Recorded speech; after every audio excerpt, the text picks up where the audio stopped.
Continuamos en directo América, un día más con nuestra revista de prensa y nuestra compañera Marta Moya. Bienvenida un día más también aquí. Muchas gracias, Rodrigo. Buenos días. Muy buenos días. Vamos a empezar hablando hoy de Francia, de todo el lío que ha montado Emmanuel Macron, que se ha desatado tras esas palabras de Emmanuel Macron diciendo que podrían estar abiertos algunos países europeos al envío de tropas a Ucrania. Parece que lo han desmentido el resto de países. ¿Qué dice la prensa francesa? Pues Rodrigo, vamos a repasar muy rápidamente las portadas francesas alrededor de toda esta polémica.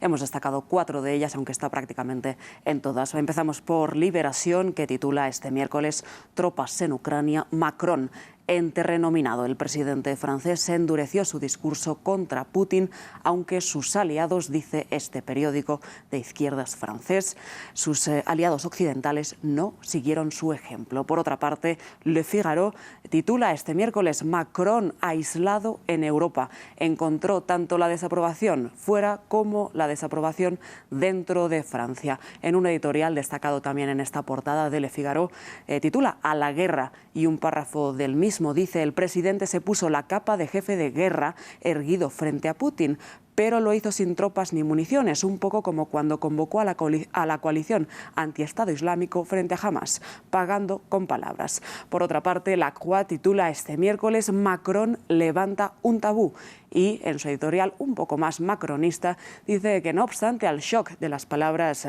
por las palabras del presidente, cabe establecer un debate sobre lo que sería un paso importante en la confrontación con Rusia. Y por último, Le Parisien, en un contundente titular y una crítica fuerte también a Macron, se hace una pregunta en su portada y dice: ¿y ahora las tropas? Eso dicen. Es que hay un tabú muy importante en Europa cuando se habla de guerra, cuando se habla de enviar a europeos a la guerra. Y desde luego las palabras de otros países parecen desmentir claramente esas palabras de Macron. Nos vamos al otro lado de toda esta historia, a Rusia. ¿Qué dicen desde allí? Pues no solo Rusia, vamos antes con Mediapart, Rodrigo, porque la polémica trasciende, por supuesto, las portadas de los medios. Un artículo en Mediapart que titula "Macron repudiado por todas partes". Un extracto del artículo dice: "En lugar de provocar un debate serio, la mención casual de no descartar el envío de tropas europeas a Ucrania expuso el apoyo dividido a Kiev dentro de la Unión Europea". Cita Mediapart a expertos que señalan que si Macron hubiera hecho estas palabras y hubiera dejado en duda el envío de tropas a Ucrania con el objetivo de disuadir a Rusia en estos momentos críticos para Ucrania, todavía hubiese tenido un margen de aprobación estas palabras. Sin embargo, dice Mediapart, evocar un escenario sin contenido preciso y sin haber consultado realmente con sus socios lo convirtió en un fiasco.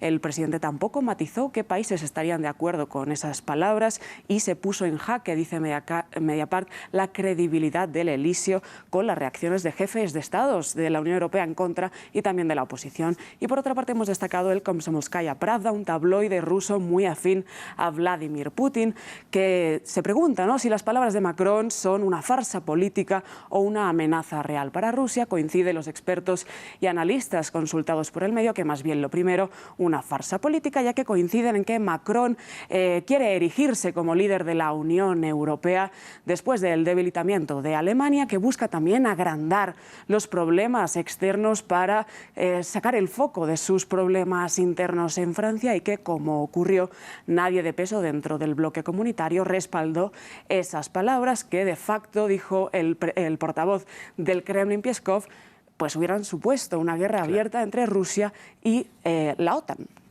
Bueno, Marta, muy interesantes todas estas portadas. Yo invito a nuestros espectadores también a que sigan muy atentos en unos minutos, porque lo vamos a hablar también con nuestro primer invitado del día. Mucho que analizar de estas palabras de Macron.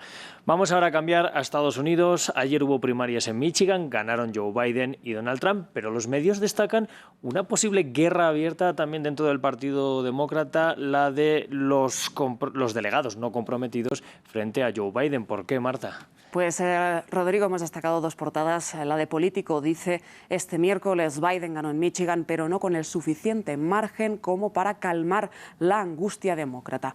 La campaña del voto protesta de la comunidad árabe estadounidense allí en Michigan, que votó a delegados no comprometidos, obtuvo más de 100.000 votos, mucho por encima de lo que esperaba la campaña de Joe Biden. Y esto, dice Político, hace presagiar problemas para Biden de cara a noviembre si no toma una determinación más clara sobre la guerra en Gaza, sobre todo porque su posición en Gaza está afectando a diferentes sectores de la población estadounidense, entre ellos levantando las críticas de los jóvenes, que es un nicho importantísimo de votantes para Biden el 5 de noviembre. Y por otra parte, el USA Today dice hoy: Joe Biden se enfrenta a su oponente más duro hasta la fecha, los delegados no comprometidos. Recordemos que en las primarias estadounidenses estatales el electorado puede votar a delegados asociados a un candidato que después votan por él en la convención nacional del partido, donde se define al candidato presidencial, o pueden votar por delegados no comprometidos que tienen libertad de voto en esas mismas convenciones. Esta opción ayer en Michigan,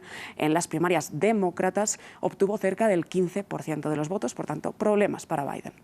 Pues seguramente por eso Biden trata también de avanzar en esas negociaciones de paz, de cese al fuego en Gaza. Vamos a hablar precisamente de Gaza, sobre esa hambruna de la que estamos hablando también, y el Middle East Eye nos trae un reportaje al respecto. Sí, Rodrigo, un reportaje casi más bien una carta de desesperación de un residente del norte de la Franja de Gaza que pide hablar bajo condición de anonimato al Middle East Eye y que dice que la vida en el norte del enclave palestino es cada vez más difícil, donde Israel está imponiendo una hambruna de facto a la población local.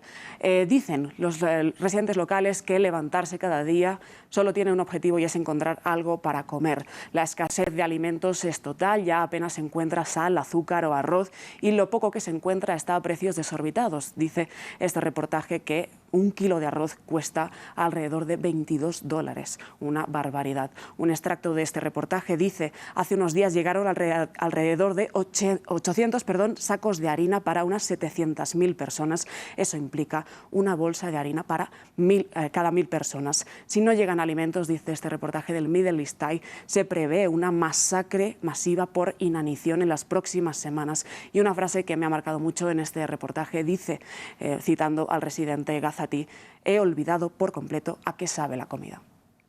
Sin palabras, Marta, no hace falta comentar más. No hace falta. Muchas gracias por esta revista de prensa. Muchas gracias.